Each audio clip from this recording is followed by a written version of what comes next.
बेटियों को हमेशा जिम्मेदारियों की बेड़ियों से क्यों बांधा जाता है। जब देखो घर से बाहर रहने का मन करता है। अरे जब ब्याह हो जाएगा तब जितना बाहर रहना हो रहना। चल जा, कपड़े बदल और घर के कुछ काम काज सीख। राजबंती देवी ने अपनी पोती पीहू से कहा। पीहू लाचार नजरों से अपनी माँ की ओर देखने लगी। कुंती जी ने इशारे में दादी की बात मानने को कह दिया। पीहू पैर पटकती अपने कमरे की ओर चल दी। कुंती जी भी पीहू के पीछे पीछे आ गई। जानती थी बेटी आज दोस्तों के साथ बाहर घूमने जाने की कब से परमिशन मांग रही थी। कौशल जी ने बेटी को बहुत मुश्किल से इजाज़त दी थी, क्योंकि उनकी माँ हमेशा यही कहती रहती थी, बेटी को इतना छूट दे रहा है ना, देखना बाद में जब ताने सुनेगा तब समझ आएगा। माँ, क्या सच में लड़कियों को इतनी पाबंदी में रखा जाना सही है? पुरु को तो दादी कभी कुछ नहीं कहती।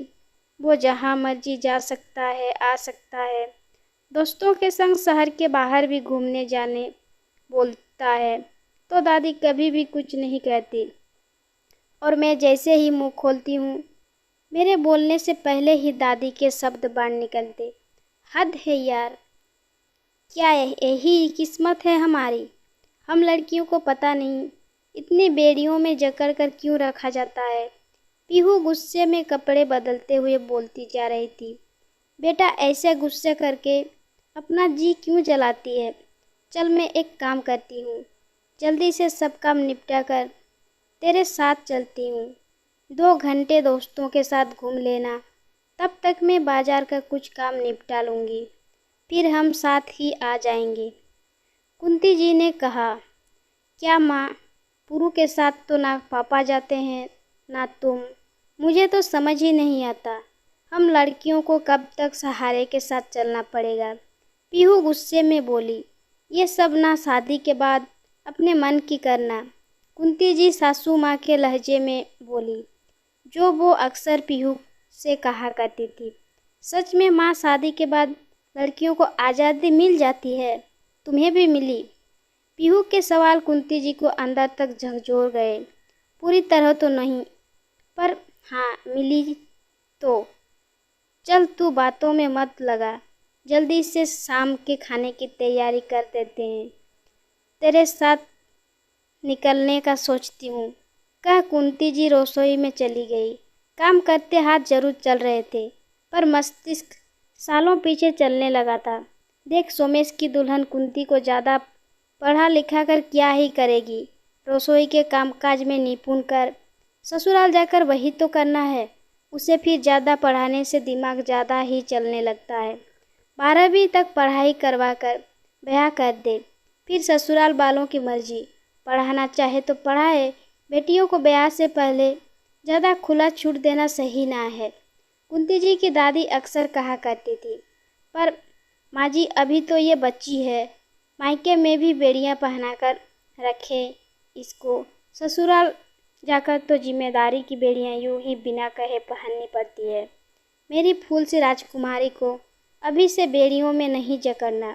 माँ हमेशा कुंती जी का पक्ष लेती थी। कुंती जी माँ के सीने से लग खुश हो जाती और सोचती, माँ मुझे बेड़ियों में नहीं जकड़ने देगी। पर किस्मत भी बड़ी अजीब चीज़ होती है, मन का कहा कब सुन होने देती। 12वीं पास करते कुंती जी का ब्याह कौशल जी से हो गया। कौशल जी कुंती जी की पढ़ने की इच्छा जान आगे पढ़वाने को तैयार भी हो गए थे, पर ससुराल वालों के कोप का भाजन बनने के लिए उन्हें बहुत मशक्क़त करनी पड़ी।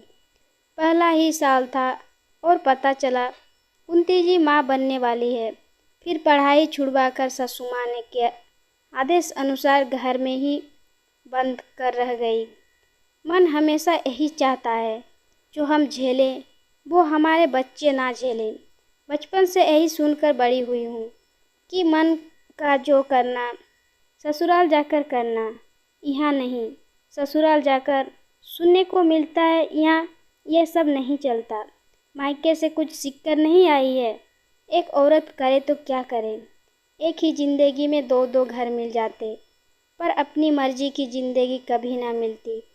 पहले पुरु का जन्म हुआ, फिर पीहू घर में आई। कुंती जी पीहू को सब खुशियाँ देना चाहती थी ताकि उसे किसी बात का अफसोस ना रहे। उसका कॉलेज चल रहा था। हमेशा एक ही बात उनके दिमाग में चलती रहती थी कि पीहू को इतना सक्षम बनाना है कि वो किसी पर आश्रित ना रहे। एक ही जिंदगी मिली है, जब तक अपनी मर्जी से जी सके। भविष्य का क्या पता ससुराल कैसा मिले, क्योंकि शुरू में कहा कुछ पता चलता है। उसकी किस्मत मेरी जैसी नहीं होने दूंगी, वो अपनी किस्मत खुद लिखेगी। हो गया। माँ पीहू की आवाज़ सुन कुंती जी सहज होते हुए बोली, हाँ हो गया, चल तैयार होकर निकलते हैं। दोनों जब तैयार होकर जाने लगी तो राजबंती देवी ने कहा, अब दोनों माँ बेटी की सवारी कहाँ चल दी। माँ जी, पीहू को बाहर जाने का मन था, पर आपकी बात मानकर नहीं भेजी। पर अब वो मेरे साथ जा रही है। बाजार में थोड़ा काम है, साथ ले जा रही हूँ ताकि मन बहल जाए। कुंती जी कहकर पीहू का हाथ पकड़कर बाहर निकल गई। जो करना करो, मेरा क्या। कल को कुंती जी की सासू माँ बड़बड़ाते हुए कहे जा रही थी, माँ क्या सच में तुम चाहती हो मेरे पैरों में वो बेड़ियाँ ना पड़े जो तुम्हारे पैरों में पड़ी। पीहू ने पूछा, बेटा शादी किस्मत का खेल है, कौन जानता है किसको कैसा परिवार मिलेगा। पर मैं कोशिश करूँगी मेरी बेटी के पैरों में बेड़ियाँ नहीं बल्कि उसे पंख मिले, जहाँ वो उड़ सके और एक मर्यादा में रहते हुए घर परिवार को संभालते हुए। कुंती जी बेटी का हाथ पकड़कर ऑटो पर सवार होकर बाजार को निकल गई। दोस्तों, हम माएँ ही बेटियों को पिंजरा या खुला आसमान दे सकते हैं। उनके लिए हमेशा खड़े रहना चाहिए। उनकी किस्मत में बेड़ियाँ क्यों डालना, जब वो खुले आसमान में उड़ान भरने की क्षमता रखती हो। उन्हें अपनी किस्मत लिखने का मौका देकर तो देखिए। हाँ, अब सब बदल रहा है, पर पूरी तरह बदलने में अभी वक्त लगेगा। तो दोस्तों, ये कहानी कैसी लगी कमेंट करके ज़रूर बताइए, शेयर कीजिए और चैनल में नए हो तो सब्सक्राइब करना ना भूलिए।